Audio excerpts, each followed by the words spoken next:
the changeup? Did you use that effectively early, later, middle, whole game? No, I used that the whole game. I didn't use it as much, as frequently as every other pitch, maybe like once or twice an inning here or there, but whenever I did throw it, it worked exactly how I wanted it to. Either it got weak contact, a swing and miss, or even just a setup pitch, you know. Whenever I threw that ball or that pitch, it worked out how I wanted it to, so I love the changeup. Do you? Yeah. Okay. The guys talk to you in the dugout when you're having a day like this? Because everybody knows that you're not fooling anyone. Do they talk to you at all? How are you in those situations? Do you keep to yourself, or do you just talk? You know, I have my spot in the dugout. I have a little ritual after every inning. I come in, get a little drink of water, sit in the same spot I've been sitting all game, and I mean, guys will come up and say, "Hey, keep it going," and I'll talk it up when we're on offense when we're getting the ball going, we're hitting the ball. And so, I mean, I'm not quiet, but I stay in my spot, so it's kind of my ritual. But I still talk it up with the guys. Good stuff. That's good to know. Yeah, pitchers you guys are a head case, man, in your head. You know, it's so funny. You got your little things. Yeah. It's great. Mm-hmm. And so, gosh, it's tough for a game with 14 strikeouts and no walks. But to look back on, it's probably okay to ask now. So, is there any one pitch you would take back? Yeah. Or there are a couple? Or definitely. I mean, that ninth inning, I had 2 hits going into the bottom of the ninth inning, or top of the ninth inning, excuse me. And pitch call was a slider for first pitch of an at-bat, and I shook the fastball, threw it right over the middle, and the guy kind of sprayed it in there to right field, and that's the one I wish I had back.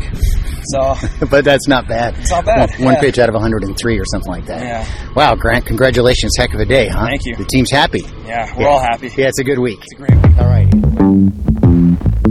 26 games left, and so it looks like you're pretty set up for the rest of the year.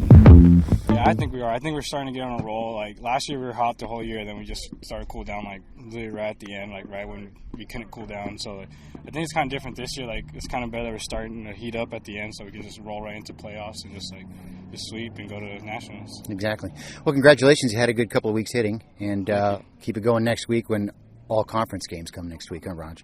Yeah. I'll try. All right. What are your folks doing this weekend? Anything? You got the weekend off. You going to see your folks? Yeah, I'm heading out to Yuma this weekend. In Yuma? Yeah. What are you doing in Yuma for the weekend?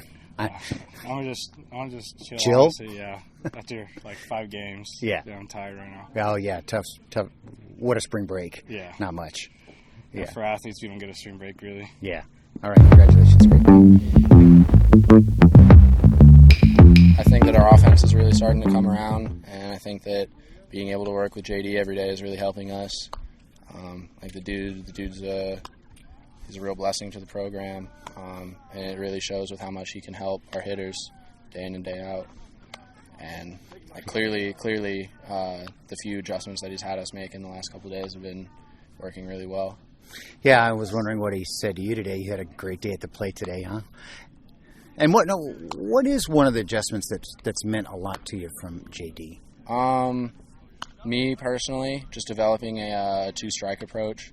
Like before coming here, I didn't really have much of one, but you move up towards the plate, move up in the box, choke up a little bit, and I didn't really get in too many 2-strike counts today. But in the past, it's really been helping me, and I feel like I'm having a lot better of at bats in the back end of the count with that adjustment, and just being able to work with him on feel every day, because every day you're not going to feel the same, but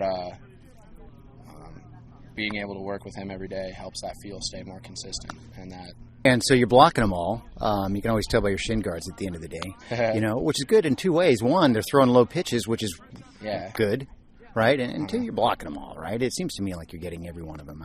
I guess you learned early, or is that a skill you acquired later on in life? I always wondered about that. I didn't really have a lot of catching instruction in high school. Our head coach of the varsity team was also the catching coach for the program, but because he was the head coach of the whole program, he was always spread really thin. So there wasn't like a whole lot of one-on-one time, but being able to work with JD has just been able to fine-tune everything that I'd picked up over time from watching other people play. And I was always like pretty good at blocking, but I can't speak highly enough of how much I've learned from JD. Mm-hmm. And like as you were saying, the pitchers are making their pitches. The staff is ridiculous. I never, coming from Colorado, which is cold weather state, you don't really see velocity a lot. And moving from staffs that were generally 83 to 86 to a staff that's 90 to 96, that was a huge jump. And I think having somebody like JD and how Ahern has been able to help me too with handling pitchers, I think that's been really, really helpful for me personally.